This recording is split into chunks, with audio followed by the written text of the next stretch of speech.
Génesis, capítulo 1, versículo 1. Génesis 1:1. Un texto que usted hasta de memoria se lo puede. Quizás el único, porque como siempre comenzamos a leer la Biblia y ahí nos seguimos. Entonces Génesis 1:1, ¿quién no se lo puede? ¿Verdad?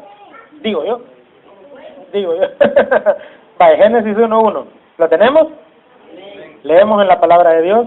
En el principio creó Dios los cielos y la tierra. Nuevamente, en el principio creó Dios los cielos y la tierra. Padre lindo, gracias te damos nuevamente por lo que se va a hablar esta noche. Sé tú quien nos dirija, Espíritu Santo, por favor. Que no sea mi persona, Señor. Que solo sea un instrumento. Háblale a tu pueblo, Espíritu Santo.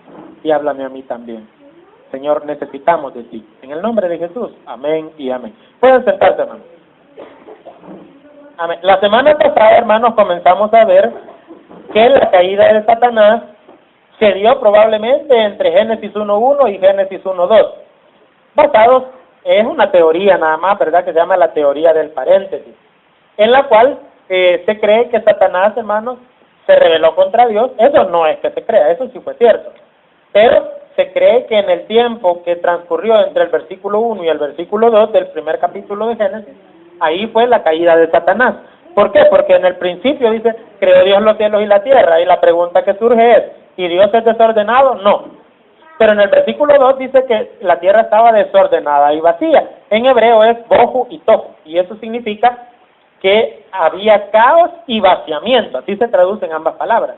O sea, lo que ustedes ven ahí que dice que estaba desordenada y vacía, en hebreo es bohu y tohu, ¿verdad? Que es caos, o cuando dice desordenada es caos, y vacía, vaciamiento. Es decir, que algo, hermanos, tuvo que haber hecho esa desgracia, ¿verdad?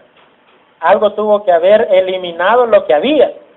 Tal vez, probablemente, quizás, pero lo más seguro es que quién sabe, ¿verdad? Que los dinosaurios existieron en ese primer versículo, que Dios ya había hecho como una creación inicial, y antes de crear al hombre, viene Satanás, se revela desde el cielo, Dios lo echa, y él al caer con todos sus demonios, como son energía, pues, hermanos, destruyen la tierra. Y eso es similar a lo que los científicos dicen, de que cayó un meteoro, dicen ellos, un astro del cielo, allá por Yucatán, México, en el mar, y eso causó, hermanos, que las aguas salieran para arriba, que hubieran también, hermanos, una nube de polvo que mató a los dinosaurios. Esa es una de las muchas teorías científicas que hay sobre el exterminio de los dinosaurios. De que existieron, eso sí no se puede negar, ¿verdad? Porque ahí están los restos fósiles. Entonces, hermanos, esta por ser una iglesia de estudio bíblico, ¿verdad? Nos vamos a meter a ver todas esas cosas, porque si no, hermanos, nos estamos convirtiendo en una iglesia más, ¿verdad? En una iglesia, digamos que, lo voy a decir entre comillas, religiosa, ¿verdad? Que nada más ve, todo es así bien fantástico, bien espiritual, y, hermano, usted se enfrenta en el día a día con personas que le cuestionan la Biblia, ¿sí o no? Los jóvenes, cuando uno va a la universidad, por ejemplo, ahí le cuestionan todo, ¿verdad? Hay maestros que son ateos, y le dicen, mire la Biblia, el papel aguanta con lo que le ponen, y mire el relato de la creación, nada que ver, ¿verdad? Los datos de la ciencia y los millones de años y esto y lo otro, y uno tiene que tener una respuesta, hermano, porque Primera de Pedro 3:15 dice que tenemos que estar siempre, fíjense bien, siempre preparados para presentar defensa o hacer una apología, ¿verdad? Porque eso significa defensa de la fe. Una defensa dice, ante todo aquel que os demande razón de la esperanza que hay en vosotros. O sea, alguien nos va a demandar a nosotros y nos va a decir, mira, ¿por qué crees esto? Y uno tiene que dar razones también, hermano. No es que, no, yo creo porque creo y punto. Esa no es una respuesta. Nuestra fe es una fe inteligente también, hermano. Fíjense bien. Nuestra fe no tiene que ser un simple salto al vacío. Hay una base. Por ejemplo, la resurrección. Hay pruebas de que la resurrección fue real, hermano. ¿Me entiende? Entonces, no es que sea una fe así en algo que no tiene ninguna fundamentación, ¿no? No hay nada mejor fundamentado que la resurrección de Cristo. Lo que pasa es que muchos se hacen los ciegos y no lo quieren ver. Entonces, hermano, cualquier pregunta que le surja, por favor, la hace, ¿verdad? Decíamos de que si entre Génesis 1.1 y Génesis 1.2 cae Satanás, eso explica por qué todo quedó bajo agua, desordenado, o sea, en caos, y vacío.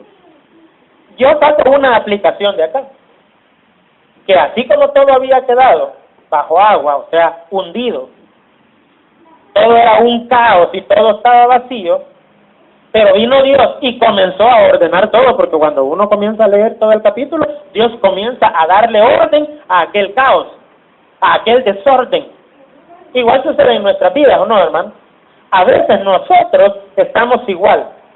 Satanás también vino y nos dejó sepultados. Así como dejó sepultada la tierra bajo agua, así Satanás a veces viene con los dardos del maligno y nos sentimos que nos estamos ahogando, hermano. Sentimos que estamos hundidos y que ya no podemos más y ya no vamos a salir. Decimos, hoy sí de esta no salgo. Y hay caos en nuestra vida. Todo es un desorden. Y lo peor de todo, hay un vacío. Así estaba en Génesis la tierra, hermano.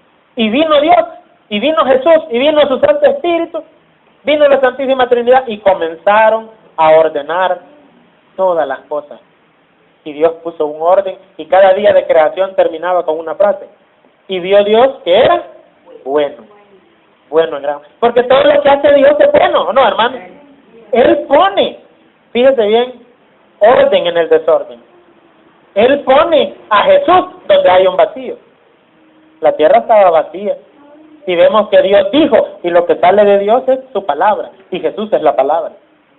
Por lo tanto, hermanos, cuando hay un vacío, Jesús lo llena. Ahí vemos que todo era oscuridad, todo estaba oscuro, y dice, sea la luz, y fue hecha la luz. Pero el sol se creó en el cuarto día. ¿Y de dónde salió la luz entonces? Cuando vimos la palabra Dios, siempre en Génesis 1.1, descubrimos de que la luz venía del rostro de Jesús. Porque Él proyecta los rayos que salen del rostro de Jesús, es la gloria de Dios. Imagínense qué brillantez. Quiere decir que donde hay tinieblas, basta con que el rostro de Jesús aparezca y hay luz. Fíjense qué interesante. Jacob dice que estaba en tinieblas en cierta ocasión. Y dice que pasó por un lugar que se llamaba Peniel. Y Peniel significa el rostro de Dios. Y después que pasó por Peniel, dice, le salió el sol. Ahí hay una indicación, hermanos, debajo de la letra. Que no puede salir el sol para nosotros, no puede haber luz en nuestra tiniebla, no puede haber un llenar ese vacío si no pasamos por Peniel, o sea, si no pasamos antes por el rostro de Dios. Solo aquellos que se ponen de rodillas y tratan de ver el rostro de Dios y tratan de tener comunión con Dios van a ver la luz. Mientras no querramos ver el rostro de Jesús, mientras no oremos lo suficiente, nuestra vida va a ser tinieblas. Nos vamos a sentir como la tierra hundida bajo agua. Vamos a sentir un vacío mientras no busquemos a Jesús. Solo Él puede dar orden en el desorden, hermano. Y muchas vidas nuestras están quizás desordenadas. Hoy vamos a comenzar a ver una a una cada cosa de las que Dios creó con su poder. Y vemos ahí primero, y dice, en el principio creó Dios, ¿el qué, hermano? Los cielos. Vayámonos a los cielos. ¿Por qué dice los cielos en plural y por qué no dice el cielo? Correcto. Porque hay 3 cielos. Vámonos a 2 de Corintios capítulo 12, versículos del 1 al 4. 2 de Corintios, segunda epístola del apóstol San Pablo a los Corintios. Capítulo 12, versículos del 1 al 4, 2 de Corintios. Allá en teología se estudian las epístolas generales, pues. Y uno decía, las pistolas de mi general, decía, nada que ver, pues. Y le preguntaron a uno, ¿y qué son las epístolas? Las esposas de los apóstoles, dice. Nada que ver, pues. Parece el nombre, pero nada que ver. 2 de Corintios 12, del 1 en adelante. ¿Lo tenemos? Dice la palabra de Dios, ciertamente no me conviene gloriarme, pero vendré a las visiones y a las revelaciones del Señor. ¿Qué estaba diciendo ahí Pablo? Fíjense que si usted mira el contexto, hermano, desde el capítulo 9, desde el capítulo 10, mejor dicho, Pablo defiende su ministerio. Y está todo el capítulo 10, todo el capítulo 11. En el 11:16 dice sufrimiento de Pablo como apóstol. Porque muchos estaban viendo mal a Pablo, estaban dudando de su apostolado, lo estaban, hermanos, cuestionando, lo estaban subestimando como siervo de Dios. Y muchas veces sucede eso. Las personas comienzan a cuestionar al pastor y será llamado por Dios, y será de Dios, y estará Dios con él. Y no nos preguntemos, hermanos, eso. Preguntémonos, ¿estaré yo con Dios? ¿Estará Dios conmigo? Porque la relación con Dios es personal. Nunca hay que andar viendo al otro, hay que ver a uno mismo, hermano. Porque muchas veces andamos viendo a quién cuestionamos, vea cómo estará, y si Dios está con él o si es salvo. La pregunta es, ¿yo cómo estoy con Dios? No como está el otro, ¿verdad? Entonces, el apóstol Pablo, como se estaba defendiendo, dice ahí en el primer versículo, no me conviene gloriarme. Pero cuando dice, pero vendré a las revelaciones y visiones del Señor, lo que está diciendo es, no me conviene gloriarme, pero lo voy a hacer. ¿Ah? Pero, hermanos, no era una jactancia vana. Él estaba nada más queriéndoles enseñar a ellos todo lo que Dios le había mostrado, lo que Dios le había dado, no por pura jactancia, pues, sino que para que ellos ya no lo estuvieran cuestionando. ¿Y cuál era el peligro? Pues, ¿por qué Pablo estaba tan así con aquello de miedo de que lo cuestionaran? Por ejemplo, yo no tengo miedo que me cuestionen a mí. Pero en el caso de Pablo era bien delicado, porque cuestionar la autoridad de Pablo era cuestionar la inspiración de Dios. El que más libros de la Biblia escribió fue Pablo, ¿no? ¿Qué tal si la gente llegaba a la conclusión que Pablo no era de Dios? Entonces, de 13 a 14 cartas de la Biblia no estuvieran, porque Dios utilizó a ese hombre para escribirnos la Biblia. Imagínense. Entonces, él comienza a decirles, hermanos, para demostrarles que sí es apóstol de Dios, para demostrarles que sí es un siervo de Dios, les comienza a mencionar las revelaciones que Dios le había dado a él. Y miren, ¿por qué lo cuestionaban? Pablo no anduvo con los 12. A un pastor le pregunté hace poco yo, le dije, mire, escríbame en esta hoja, le dije, los nombres de los 12 apóstoles. Y se quedó, ¿verdad? Pastor, graduado en el CETECA de Guatemala. Y vengo yo y le dije, vaya, le voy a poner la letra inicial de los nombres de cada uno, ¿verdad? Entonces le puse solo la primera letra. Y entonces la primera que le puse es P. ¿Sabe qué puso ahí? Pablo le puso. Pablo no era de los 12, ¿verdad? En la L, Lucas le puso. Nada que ver. Ese era Leveo. No de Leveo así de ver, ¿verdad? Sino que así se llamaba, Leveo, con B grande, ¿verdad? Leveo, uno de los apóstoles. Y no se sabían los nombres de los apóstoles. O sea, para un pastor es imperdonable eso, ¿va? Entonces, pero ¿a qué vengo yo, hermano? Es de que nosotros, ese pastor, por ejemplo, se jacta mucho, ¿va? Pero, y él dice, así con garbo, ¿va? Yo soy graduado del CETECA, como que fuera. Pero a la hora de los que hubo, hermano, no hay evidencia, ¿verdad?, de eso. Entonces es mejor quedarse calladito uno, ¿va? Pero, en el caso de Pablo, hermano, ya regresando al tema, en el caso de Pablo, estaban dudando de su apostolado, entonces viene él y les menciona estas cosas, ¿verdad? Él primero no era apóstol, pero ¿sabe qué hizo Dios de él después? Aparte de escribir todos los libros, en una cierta ocasión agarró al gran Pedro, que anduvo con Jesús, uno de los más allegados a Jesús, y lo regañó delante de toda la congregación. Y cualquiera pudo haber dicho, bueno, ¿y este abusivo? Él ni siquiera anduvo con Jesús y regañando al gran Pedro. Porque a veces nos fanatizamos con los hombres, hermano. Y aquí, por lo menos en esta iglesia, no le vamos a enseñar a ser fanático de ningún hombre, sino de nuestro Señor Jesucristo, hermano. Nunca ande viendo pastores, porque tarde o temprano se va a decepcionar. Porque somos seres humanos, todos los ministros, todos los siervos, somos simples hombres que tarde o temprano podemos caer. Entonces no ponga su fe en los hombres. Y Pablo, hermanos, fue un gran hombre de Dios. Ahora, tampoco tiene que ver, hermanos, para decir que uno es un siervo de Dios, la cantidad de seguidores que tenga. Ya le voy a decir qué revelaciones recibió Pablo. Pero ahorita estoy botando algunos mitos, ¿verdad? Los mitos son que la gente piensa de que este sí es siervo de Dios porque la gran cantidad de gente que tiene. Mire, por ejemplo, Cash Luna, Híjole, qué montón de gente, ¿verdad? La pregunta es, ¿será de Dios lo que se hace ahí? Mire, yo le voy a decir, no soy quien, ¿verdad?, para juzgar, pero hermano, hay ciertas cosas que no son bíblicas.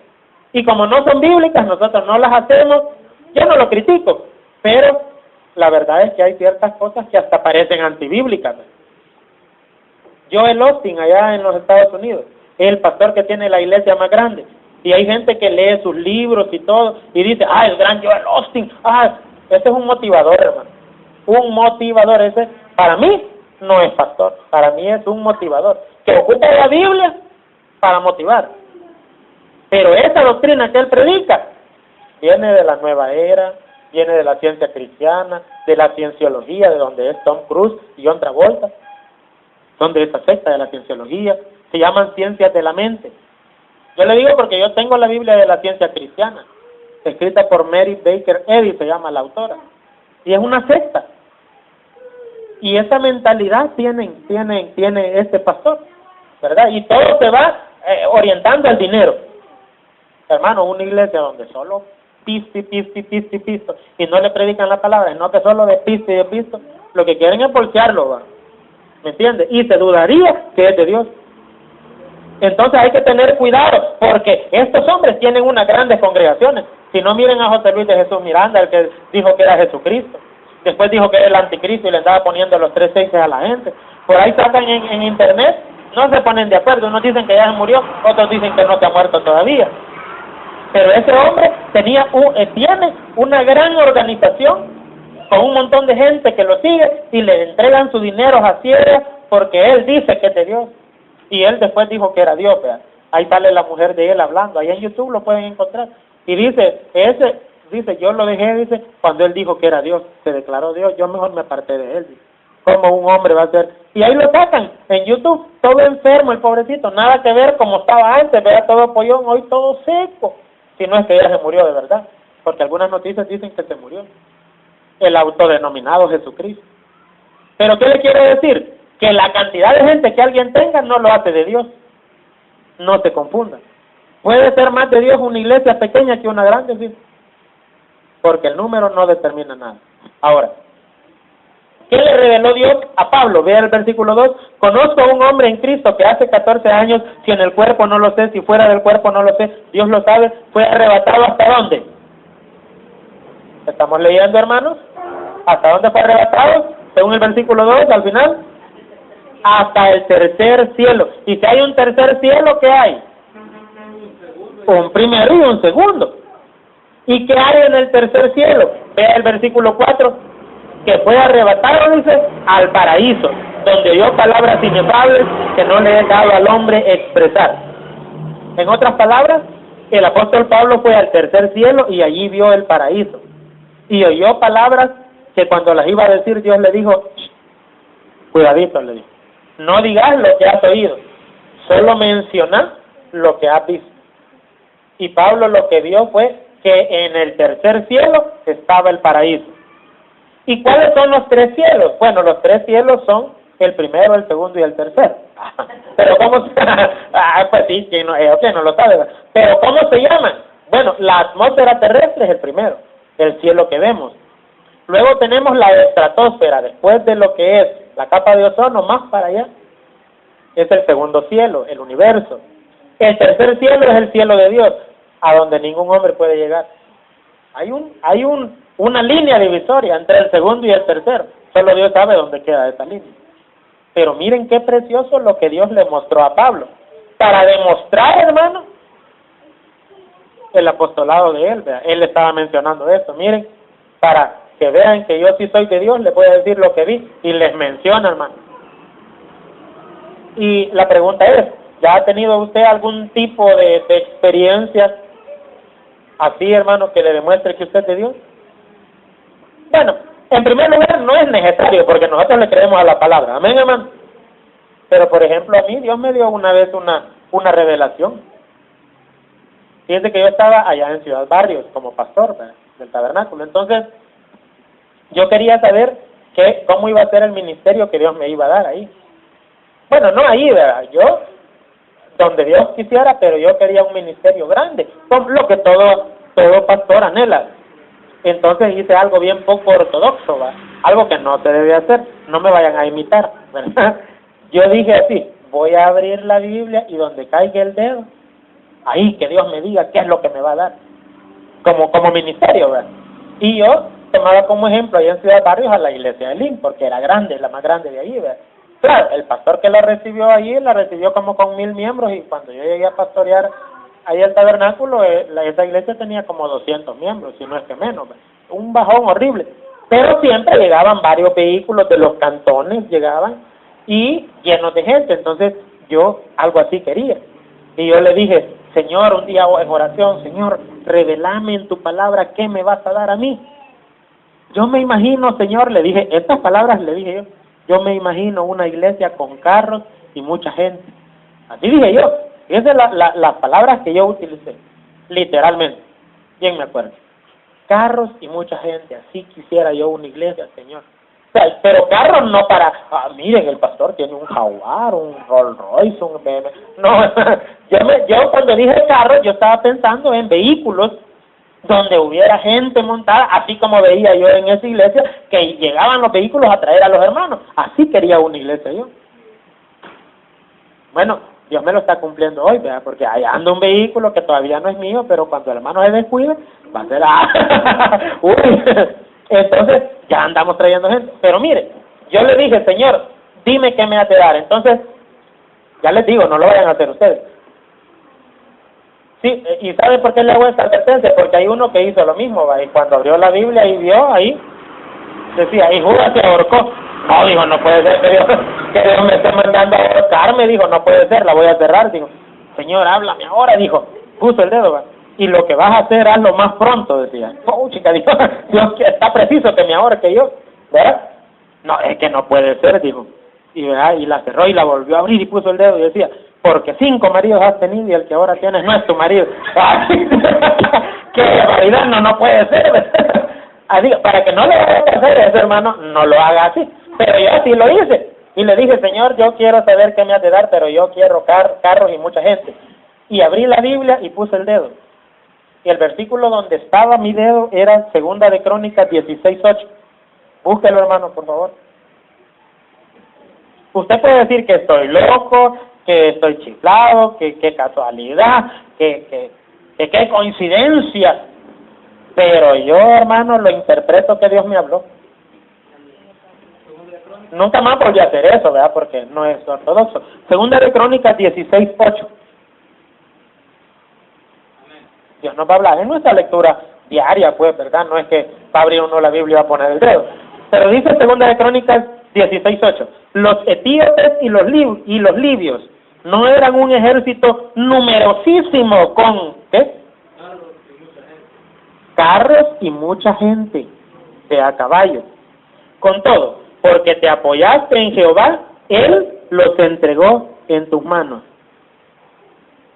Te apoyaste en Jehová. Y yo estaba orando, apoyándome en Jehová. Y dice, yo los he entregado en tu mano. Bueno, dije yo, según este versículo, ¿qué es lo que Dios me ha entregado en las manos? Carros y mucha gente. ¿Sí o no, hermano? Cabal las palabras que yo había utilizado. Yo quiero carros y mucha gente. Ahí dice, porque te apoyaste en Jehová, Él los entregó en tus manos. ¿El qué? Carros y mucha gente. Mira, lo único que de a caballo, ¿va? Ya me va a mandar para algún cantón el Señor, de donde vayan a caballo los hermanos. No, pero mire, es que no es que caballo, ¿verdad? A caballo, pues. Pero hermanos, yo lo interpreto que esa fue una promesa de Dios para mí. Y si de algo yo estoy seguro es que Dios cumple sus promesas, hermano. Si no me lo cumplió allá, me lo va a cumplir aquí, pero de que cumple, cumple. Se lo voy a demostrar. En Isaías, no lo busque. En Isaías 43:10, Dios le dice al pueblo de Israel, vosotros sois mis testigos, dice Jehová, y mi siervo que yo escogí para que vayáis y me conozcáis y sepáis que yo mismo soy. Antes de mí no fue formado Dios, ni después de mí lo será. ¿Cuál orden le dio Dios a Israel ahí? Que fueran testigos de Él. ¿Qué quiere decir? Que fueran a predicar su palabra. Eso era lo que Dios quería. Ahora la pregunta es, ¿lo hizo Israel? No. Mire, a Jonás, anda a predicar, le dijeron. Y como Jonás no hizo caso a la palabra de Dios, por eso al mar profundo la gente lo tiró y vino un pez muy grande y chum, se lo tragó, porque no le hizo caso a la palabra de Dios. Así dice un corito de los niños. Y mire, ¿Y por qué no quería? Porque lo estaban mandando a predicarle a los enemigos. Y Jonás dijo, no, yo no le voy a predicar a esos inconversos, hay que se condenen. Y Dios tuvo, hermano, que meterlo en una ballena. Bueno, ahí no dice que era ballena, pero yo digo que iba ballena porque ahí iba Jonás adentro. Entonces, ballena. Entonces, mire, dice que era un pez y que lo agarró y lo fue a tirar allá en Nínive, y Jonás predicó y la gente se convirtió. Por la fuerza lo mandó a predicar, porque los planes de Dios no pueden quedar frustrados. Dios le dijo a Israel, anda a predicar, quiero que sean testigos míos, pero Israel nunca lo ha cumplido. La pregunta es, ¿entonces falló la promesa de Dios o es que algún día Israel van a ser verdaderamente testigos de Jehová? No testigos de Jehová de esos que andan con carterón y vendiéndole atalaya o regalándole atalaya, no. Los verdaderos testigos de Jehová, el pueblo de Israel. ¿Creen que algún día se va a cumplir esa profecía de Isaías 43:10, sí o no?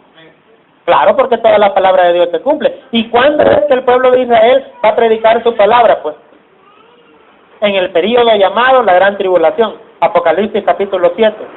Sí dice el apóstol Juan, 12,000 judíos, 12,000 personas de cada tribu de las 12 tribus de Israel. 12,000 por 12, 144,000.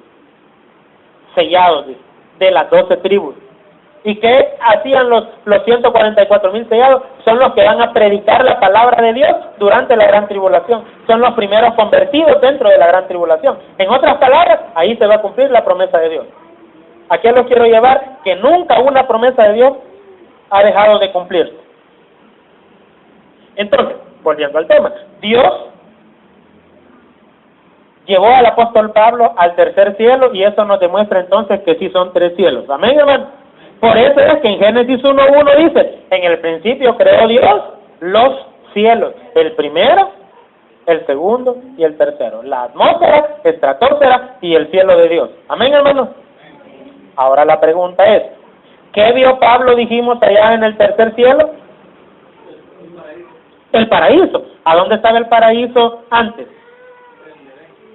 El jardín del Edén, allá por Irak, ¿verdad? Por esos lugares, por Ur de los Caldeos, por ahí cerca estuvo el jardín del Edén. ¿En qué nos basamos? En los 4 ríos que menciona ahí la Biblia, que hoy en día usted lo puede ver en un mapa y ahí están esos ríos, ¿verdad? Entonces, como dice que del árbol, de uno de los árboles salía 4 brazos, se repartía y hasta los mismos nombres tienen, solo uno ha variado el nombre. Entonces, hermanos, así nos podemos ir ubicando, ¿verdad? En la Biblia, incluso geográficamente. Entonces, ahí está el paraíso. Pero cuando Adán y Eva pecaron y Dios los sacó de ahí, ¿dónde trasladó Dios el paraíso? Al centro de la tierra. Y hizo el seno de Abraham. El seno de Abraham. Porque Jesús le dijo al ladrón que estaba a la par de él, hoy estarás conmigo en el paraíso, le dijo. Y Jesús descendió, cuando murió, descendió al centro de la tierra, a traer la cautividad cautiva. Por lo tanto, al ladrón de la cruz, que estaba a la par de él, se lo llevó al paraíso. El paraíso estaba ahí. Pero cuando Jesús resucitó y se llevó la cautividad cautiva para el cielo, entonces el paraíso pasa al cielo. Por eso es que Pablo vio en el tercer cielo el paraíso. Ahora, alguien me puede decir, mire pastor, pero necesito otro versículo para que ya sea doctrina, para comprobármelo. Bueno, primero que nada yo pienso que con uno, hermano, ya es doctrina. Pero comprobémoslo. Vámonos a Apocalipsis 2:7. Apocalipsis 2:7. Si alguien lo tiene, me lo lee, por favor. Lo lee, claro, con voz de arcángel y trompeta de Dios, para que los muertos en Cristo resuciten primero, ¿va? Y luego los que seamos arrebatados juntamente con él. 2:7. Dice el Señor en su palabra, el que tiene oído, oiga lo que el Espíritu dice a las iglesias. Al que venciere le daré a comer del árbol de la vida, el cual está en medio del paraíso de Dios. Amén, mire, ahí hay una promesa, darnos de comer del árbol de la vida que está en el paraíso de Dios. Por lo tanto, el paraíso de Dios todavía existe, hermano. ¿Cuándo estaba hablando aquí el apóstol Juan? ¿Cuándo le fue revelado esto? Más o menos en el año 100 después de Cristo. ¿Qué quiere decir? Que en ese momento el paraíso estaba ya, ¿a dónde? En el cielo. Pero exactamente en qué lugar del tercer cielo. Interesante, ¿va? La pregunta. El paraíso está en la Nueva Jerusalén, la ciudad donde vamos a habitar nosotros, ya al final de todo. Ahí vamos a vivir en la Nueva Jerusalén, en una nueva tierra. Dios va a crear una nueva tierra a esa nueva tierra hará descender la nueva Jerusalén, que va a ser como la capital mundial, ¿verdad? Y ahí, hermanos, va a estar el paraíso de Dios. Comprobémoslo. Vámonos ahora bueno, antes de pasar al otro texto de Apocalipsis, vámonos a Génesis nuevamente. Ya vimos ahí que una de las promesas es darnos a comer del árbol de la vida que está en el paraíso de Dios. Esa es promesa para la iglesia, hermano. ¿Vamos a poder algún día conocer el árbol de la vida? Sí. ¿Poder comer de sus frutos? Sí. Ahí está prometido en Apocalipsis 2:7. Pero vámonos a Génesis 2, del 16 al 17. Génesis 2, 16 al 17 dice: y mandó Jehová Dios al hombre diciendo: de todo árbol del huerto podrás comer, mas del árbol de la ciencia del bien y del mal no comerás, porque el día que de él comieres, ciertamente morirás. ¿Qué quiere decir? Que dentro del jardín del Edén, dentro del paraíso, estaban, hermanos, muchos árboles, pero habían dos árboles especiales ahí: el árbol de la vida y el árbol de la ciencia del bien y del mal. ¿De cuál prohibió Dios comer? Del árbol de la ciencia del bien y del mal. ¿De ahí qué más prohibió? Nada, ¿verdad? Dios dijo: de todo árbol del huerto podrás comer. Y si el árbol de la vida estaba a la par del árbol de la ciencia del bien y del mal, ¿qué quiere decir? Que si ellos tenían acceso al árbol de la vida, podían comer, no había ningún problema. Ellos comían del árbol de la vida. ¿Para qué? Para mantenerse jóvenes. El elixir de la eterna juventud que andan buscando los científicos, ¿no? En el código genético de uno, realmente estaba en el árbol de la vida. Las personas, Adán y Eva, comían del árbol de la vida y no envejecían. ¿De dónde se hizo el cuerpo de Adán y Eva? ¿De qué materia? De la tierra. Y la tierra es pura materia y la materia es perecedera. No se destruye, pero cambia de forma, ¿sí o no? Entonces, hermanos, la materia de Adán y Eva, lo lógico es que envejecieran. Pero si no envejecían es porque podían comer del árbol de la vida. Y eso los mantenía jóvenes. Por eso Dios les dijo: el día que coman de ese árbol, dice al final del 17, ciertamente morirás. Pero no fue automático, que agarraron del árbol de la ciencia, del bien y del mal, y ya murieron. No es así. Sino que comenzaron a envejecer para un día morir. ¿Pero por qué envejecieron? Porque Dios sabía que si ellos comían del árbol que les dijo que no comieran, los iba a sacar del jardín del Edén, y al estar afuera ya no podían comer del árbol de la vida. Consecuencia lógica, que comenzaron a envejecer y luego murieron. Vea ahora lo que dice el capítulo 3, versículo 22 al 24, siempre de Génesis.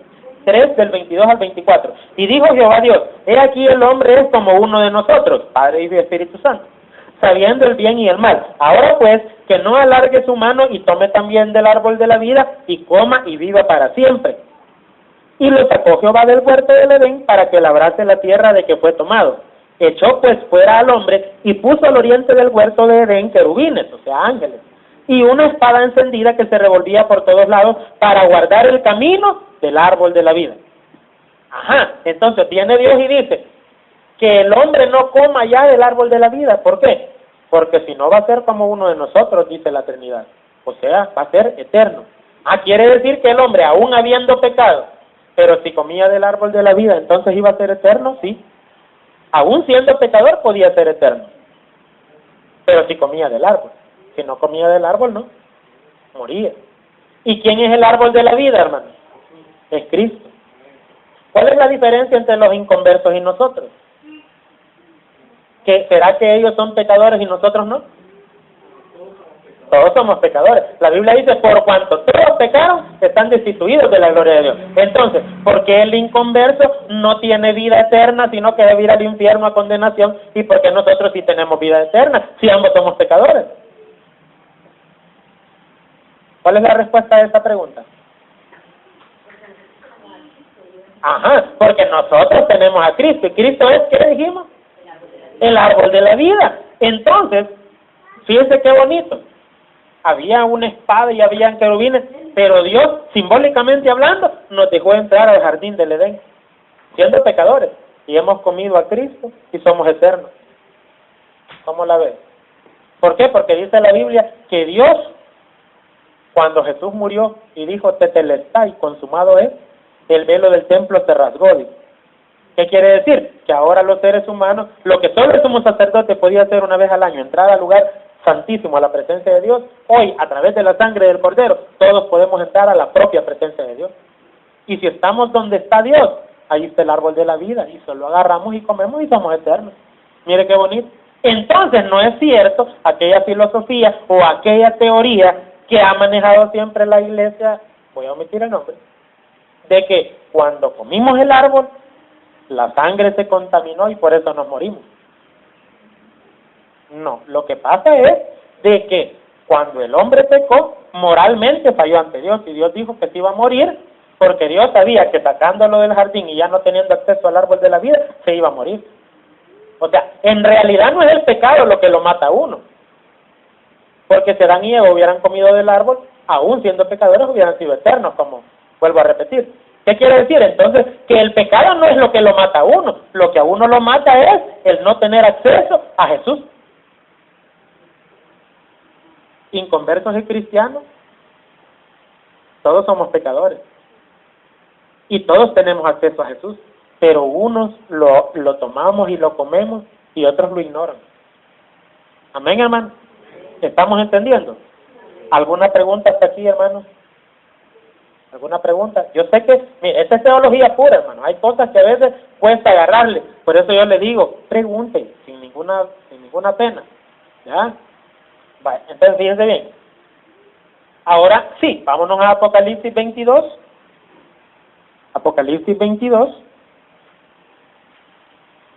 Es el último capítulo de la Biblia, hermano. Así que no hay donde perderse. No lo vayan a andar buscando ahí a mediados de la Biblia, por favor. Allá al final tiene que irse, ¿verdad? 22, del 1 al 2. Amén. Veamos. Hermano Miguel, lea. Dice el Señor en su palabra. Después me mostró un río limpio de agua de vida, resplandeciente como cristal, que salía del trono de Dios y del Cordero. Vale, momento. Antes de que continúe. Mire qué lindo este versículo. El apóstol Juan vio un río limpio de agua de vida. ¿Qué río es ese? ¿Qué es ese río? Es el Espíritu Santo.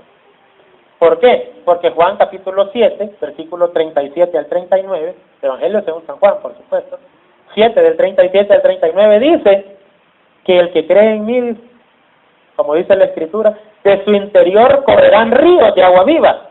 Esto dijo del Espíritu que habían de recibir los que creyesen en él, dice. Entonces el río es el Espíritu Santo. ¿De dónde salía ese río, hermano? Del trono de Dios y del... ¿Por qué no dice de los tronos? Si era el Padre y el Hijo. Porque ambos están sentados en el mismo trono y no hay ningún problema. Por eso es que cuando vemos en la Biblia que está Dios en su trono, del trono salen voces en plural, porque ahí está la Trinidad sentada en el mismo trono, no hay ningún problema. Entonces estaba el Padre y el Hijo en el mismo trono, y de ellos sale el Espíritu Santo, porque en el Evangelio de Juan 15:26 dice que el Espíritu Santo procede del Padre y del Hijo. Entonces es Juan 15:26 va junto, para poderlo entender, Juan 15:26 se complementa con Apocalipsis 22:1, hermano. Si usted los junta, están hablando de lo mismo, que el Espíritu Santo procede de Dios el Padre y de Dios el Hijo. Por lo tanto, ahí completamos la Trinidad. Versículo 2, hermano Miguel. En medio de la calle de la ciudad, y a uno y a otro lado del río, estaba el árbol de la vida. Ahí está el árbol de la vida, miren. ¿Qué produce? 12 frutos, dando cada mes su fruto, y las hojas del árbol eran para la sanidad de las naciones. Amén. Y ahí está hablando, hermano, de la Nueva Jerusalén. Si no, mira el título del versículo 9. La Nueva Jerusalén, dice, ¿sí o no? Está hablando que en la Nueva Jerusalén, hermano, dice que había un río. Y a uno y a otro lado del río, dice que estará el árbol de la vida.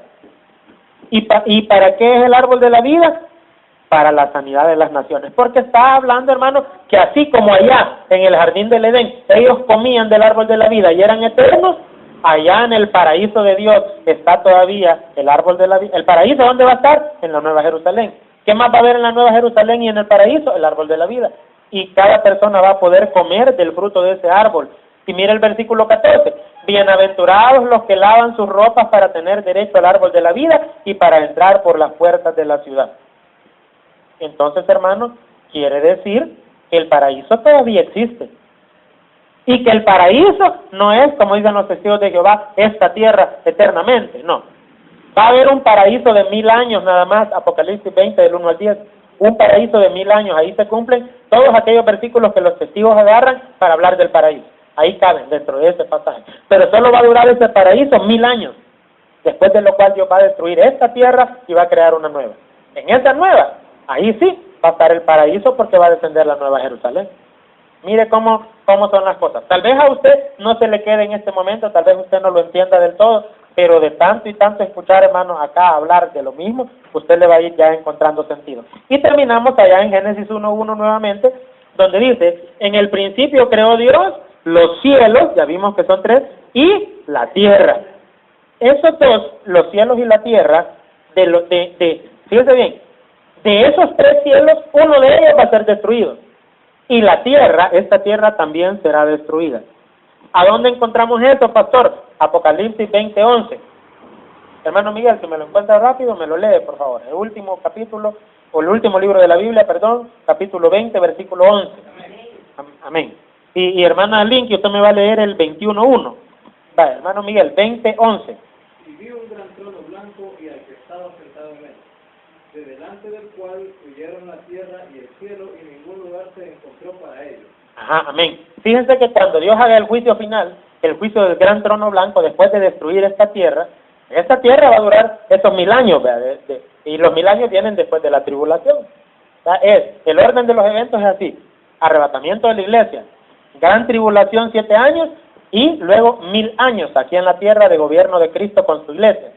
Después de esos 1000 años, Dios destruye la tierra. ¿Por qué? Porque dice que el Padre se va a sentar, o Jesús, ¿verdad? Es lo mismo, se sienta en el trono y dice que la tierra y el cielo, no dice los cielos, ¿verdad que no? La tierra y el cielo, en singular. ¿A qué se refiere con el cielo? Ese cielo que vemos, el primer cielo, la atmósfera terrestre, desaparecerá. Y esta tierra también. Porque ahí no dice de que Dios agarró el primer cielo y la tierra y las trasladó a otro lado. Al contrario, dice, y en ningún lugar se encontró para ellos. En ningún lugar del universo Dios puso la tierra y el primer cielo. No, los va a destruir. Comprobémoslo, hermana Linky, 21:1. Vi un cielo nuevo y una tierra nueva, porque el primer cielo y la primera tierra pasaron, y el mar ya no existía más. Para los que dudaban, alguien puede decir, sí, esa es la tierra esta, sí, porque dice que el mar ya no existía. En esta tierra hay mar, ¿sí o no? Pero en la nueva tierra no va a haber mar. ¿Cómo la ves? No habrá mar. Lo que sí dice es que va a estar la nueva Jerusalén y va a haber ese río, ¿ya? Donde va a estar el árbol de la vida, pero mar ya no hay. Pero claramente dice que un cielo nuevo y una tierra nueva, porque el primer cielo y primero implica que hay un segundo y hay un tercero. El primer cielo y la primera tierra pasaron y el mar ya no existía más. La pregunta es, si Dios, vea que ya son las 8, hermano, pasadita.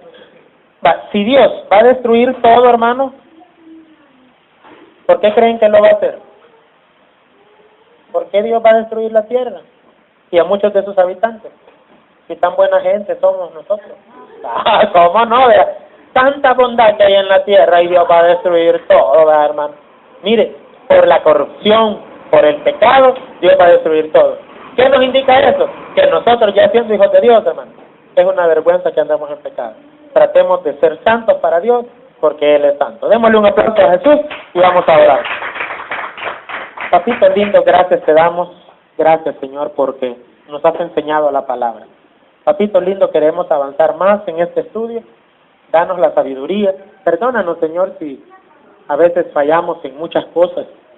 Perdónanos, límpianos, purifícanos con tu sangre. Ayúdanos a ser un pueblo bien dispuesto, bien preparado en tu palabra, Señor, conocedor de tu evangelio. Señor, llévanos a nuestros hogares en paz y, Señor, bendice a cada vida de mis hermanos. Esa situación que estamos viviendo, económica, de dificultades de diferente índole, ayúdanos, Señor, a que podamos resolver todos los problemas que podamos tener. En el nombre de Jesús te lo pedimos.